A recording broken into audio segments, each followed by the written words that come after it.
Hər vaxtınız xeyir olsun, hörmətli tamaşaçılar, dəyərli izləyicilər. Son dəqiqə bir xəbərimiz var, onu nəzərinizə çatdırırıq. Azərbaycanda dini örtüklər ləğv olunur, milli örtüklər təklif olunur.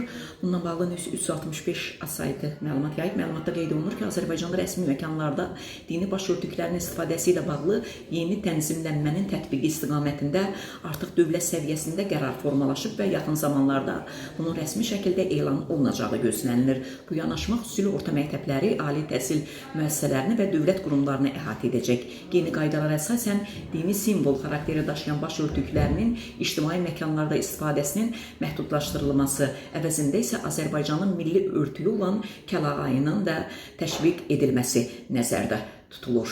Bu qərarın arxasında dayanan əsas məqsədin milli birlik və vahid ictimai mühitin qorunması olduğu bildirilir. Qeyd olunur ki, müxtəlif məzhəbi və sektorial simvollar cəmiyyət daxilində fərqlənməni artırdığı halda kəlağayı ümumilli identiklik və ortaq mədəni dəyər kimi qəbul olunur.